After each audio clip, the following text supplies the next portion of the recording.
कानपुर में निकाय चुनाव के बाद समीक्षा का दौर चल रहा है। समाजवादी पार्टी की बात करें चाहे कांग्रेस की बात करें, समीक्षा हो रही है कि निकाय चुनाव से क्या सबक सीखा जाए ताकि लोकसभा चुनाव की जो चुनौती उनके सामने है उससे पार पाया जाए। भारतीय जनता पार्टी को कैसे पटकनी दी जाए, इसको लेकर के कांग्रेस की अगर बात की जाए तो कांग्रेस कानपुर पर विशेष फोकस कर रही है।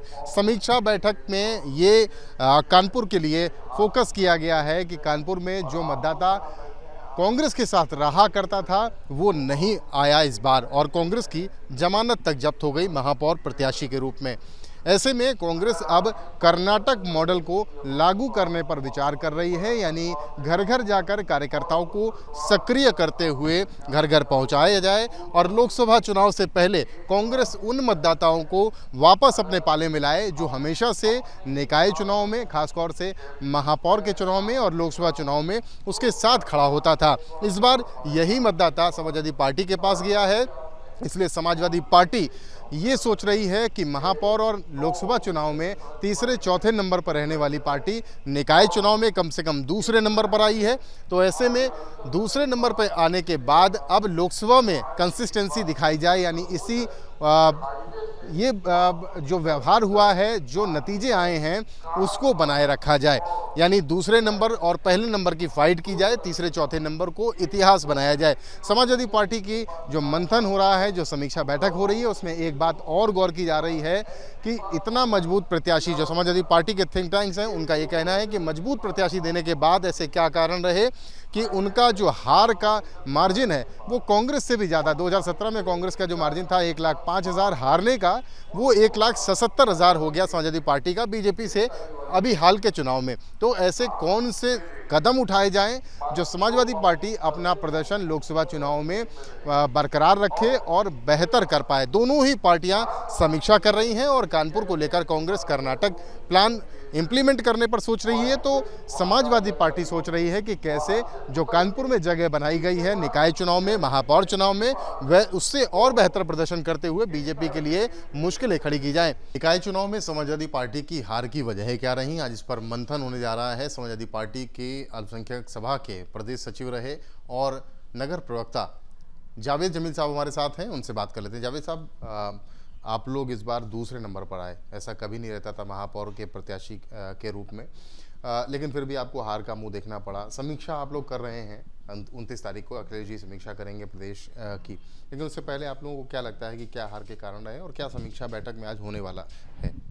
देखिए, आज समाजवादी पार्टी कानपुर महानगर की समीक्षा बैठक है, जिसमें कानपुर शहर के जितने भी सम्मानित नेता हैं, हमारे विधायक, पूर्व विधायक, अध्यक्ष, पूर्व अध्यक्ष, एमएलसी के प्रत्याशी या जो भी प्रत्याशी चुनाव लड़े, वो सारे लोग वहाँ पे मौजूद रहेंगे। समाजवादी पार्टी समीक्षा इसलिए कर रही है क्योंकि जो अपेक्षा थी हमें इस चुनाव में, समाजवादी पार्टी अपने परिणाम को लेके बहुत संतोषजनक स्थिति में थी और ज़्यादा से ज़्यादा लोगों का ये रुझान था कि हम बहुत बेहतर करेंगे।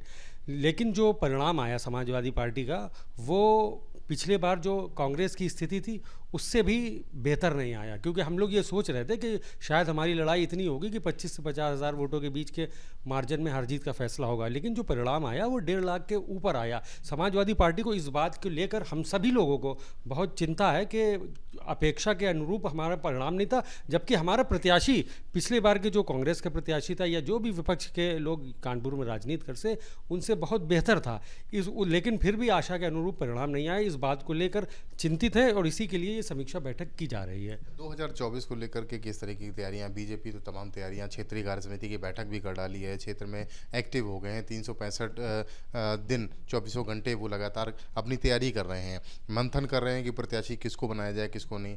अब किस तरह से आप लोग अपनी स्थिति को देखते हैं? कांग्रेस इस बार जो मुस्लिम वोट दिखा वो आप लोगों के साथ आता हुआ दिखा, कांग्रेस की स्थिति इस बार थोड़ी सी आप लोगों ने गड़बड़ सी कर दी, जो हमेशा बीजेपी को टक्कर देती थी वो तीसरे नंबर पर चली गई। 2024 के मद्देनज़र क्या हो रहा है, क्या आप लोग करने जा रहे हैं?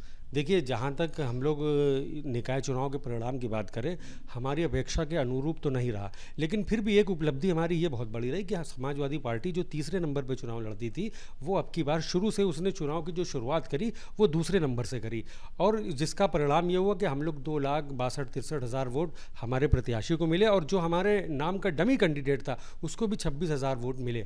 और हम लोग ने 2024 के चुनाव को ही लेके सारी तैयारी कर रखी है, और मुस्लिम वोट जो हमारे साथ हमें डामाडोल लगता था पिछले कई सारे चुनाव में, लोकसभा का चुनाव देखे या मेयर चुनाव देखे, हमारे ऊपर एक ये एलिगेशन था कि ये मुस्लिम वोट बड़े चुनाव में समाजवादी पार्टी के साथ नहीं रहता है या कांग्रेस के साथ चला जाता है। वो बदलाव इस बार हम लोग समाजवादी पार्टी के उम्मीदवार के रूप में और मेहनत करके, जो हमारे विधायक यहाँ थे, जो हमारा संगठन था, उसकी मेहनत के बल पे वो वोट फिर से हमारे पास वापस आ गया। ये एक बड़ी उपलब्धि है। इसी उपलब्धि को लेकर हम लोग 2024 की पूरी तैयारी कर रहे हैं। और जहाँ तक बात ये रही कि भारतीय जनता पार्टी 365 दिन चुनाव लड़ती है और समाजवादी पार्टी हमेशा संघर्षों की पार्टी है।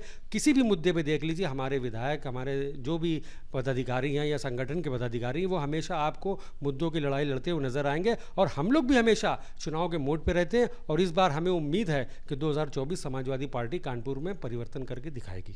2024 में परिवर्तन का दावा कर रही है समाजवादी पार्टी, लेकिन चिंता का विषय ये है कि कांग्रेस पार्टी 2017 में मेयर का चुनाव बीजेपी से हारी थी, तो 1,05,000 वोटों से हारी थी। लेकिन इस बार समाजवादी पार्टी दूसरे नंबर पर तो आ गई, मजबूत प्रत्याशी के कहा जा रहा है कि मजबूत प्रत्याशी था, ऐसा माना जा रहा है पार्टी के द्वारा। वो प्रत्याशी भी 1,77,000 वोटों से के ज़्यादा वोटों से हार गया। ये चिंता का विषय है, और इस चिंता को दूर करने के लिए समीक्षा बैठक हो रही है, और 2024 के लिए अपने अपने दावे भी किए जा रहे हैं। नौशाद भाई, कर्नाटक में आप लोगों की जो जीत हुई है उससे काफ़ी उत्साहित है पूरे देश में कांग्रेस पार्टी का कार्यकर्ता, लेकिन निकाय चुनाव में जो हार हुई है उस पर आप लोग मंथन कर रहे हैं, समीक्षा कर रहे हैं। कानपुर में विशेष फोकस किया गया है और कर्नाटक मॉडल की चर्चा। देखिए, पिछले विधानसभा चुनाव में हमारा वोट हमारे हाथ से चला गया था, और हम कहीं 5,000, कहीं 12,000 और कहीं पर हम 3100 पाए थे। लेकिन इस निकाय चुनाव में हमारा वोट दुगना हुआ से ज़्यादा हुआ है, हमारा वोट बढ़ा है। लेकिन एक निकाय चुनाव की प्रिस्क्रिप्शन बन गया कि ये चुनाव समाजवादी पार्टी बनाम भारतीय जनता पार्टी हो, जबकि कांग्रेस हमेशा कांग्रेस बनाम भाजपा का चुनाव होता था। और मुझे ये लगता है कि कानपुर का इतिहास है कि इससे पहले भी समाजवादी पार्टी की उषा रत्नाकर हो या सुरेंद्र मोहन अग्रवाल हो, जितने बार भी प्रयास किए गए वो कभी भाजपा को हरा नहीं पाए। सिर्फ वोट कटुए की राजनीति के तौर पे वोट कटुआ बने, वोट काटा, एक मांस लेके खड़े हो गए कि मैं हूँ, लेकिन कभी भाजपा। उसके बाद जैसे ही कांग्रेस की तरफ मुसलमान डाइवर्ट हुआ, अदर्स जातियां डेवलप हुई, ब्राह्मण डेवलप हुआ, बनिया हुआ, तो श्री प्रकाश जायसवाल इस कानपुर का लोकसभा चुनाव जीत जाते लगातार 3 बार। एक बार फिर यहाँ की जनता ने समाजवादी पार्टी को परख के देख लिया। लगातार 3 विधायक थे, उनके विधायक थे, उनकी पत्नी चुनाव लड़ रही थी, लेकिन वो कहाँ टिकते, 2,85,000 पे। और कांग्रेस की तरफ अविश्वास, जो क्या जनता को अफसोस है कि मुझसे ये गलती हुई कि अगर मैं कांग्रेस के साथ खड़ा होता तो 2024 के लोकसभा में भी और मजबूत। लेकिन अब उसको पछतावा रह गया कि कांग्रेस के 2024 में हम मजबूती के साथ, मेरा जो परंपरागत वोट था वो आज कांग्रेस के साथ पुनः आज देख रहा है कि भाजपा की गंदी नीति वाली जो ये सरकार है, इसको सिर्फ कांग्रेस हरा सकता है। राहुल गांधी लड़ रहे हैं। राष्ट्रीय स्तर पे कोई ऐसा नेता नहीं है जो मोदी के खिलाफ, उसकी गलत नीतियों के खिलाफ लड़ रहा हो। अगर उनकी नीतियों के खिलाफ कोई लड़ रहा है तो राहुल गांधी भारत जोड़ो यात्रा और उसका एक अंश है कर्नाटक चुनाव, जो हमारी विजय। आप बता रहे हैं कि मतदाताओं को अफसोस हो रहा है जी, तो इस अफसोस को दूर करने के लिए आपको घर घर जाकर क्या करना, हमें मतदाताओं को विश्वास दिलाना पड़ेगा। कर्नाटक मॉडल के आधार पर लोकल लीडरशिप को डेवलप करके वार्ड के लोग वार्ड के संपर्क करें और लोगों को एक संदेश दें कि राहुल गांधी एक लड़ने वाला इंसान है और उसके नेतृत्व में ही 2024 में जीता जा सकता है। ये क्षेत्रीय दलों के आधार पर सिर्फ भाजपा को ताकत और ऊर्जा मिलती है, और अगर आप कांग्रेस के साथ खड़े होते हैं, ये मैसेज गया है, ये कन्वे हुआ। जो भाजपा के खिलाफ लड़ाई लड़ना चाहता है मतदाता, रोजगार, बेरोजगारी, महंगाई, इन मुद्दों पे, तो वो कांग्रेस के लोग चर्चा कर रहे हैं कि देखो मोदी का ब्रांडिंग शुरू हो गया, यात्रा गई, विदेश गए, यहाँ कूदे, यहाँ वो पैर छुआ, वो लेकिन बुनियादी मुद्दों को गायब कर रहे हैं और राहुल गांधी बुनियादी मुद्दे उठा रहे हैं। तो लोगों की समझ में है कि राष्ट्रीय स्तर पर कांग्रेस बनाम भाजपा की लड़ाई होगी और कानपुर में भी अब की बार लोकसभा की सीट कांग्रेस जीतेगी।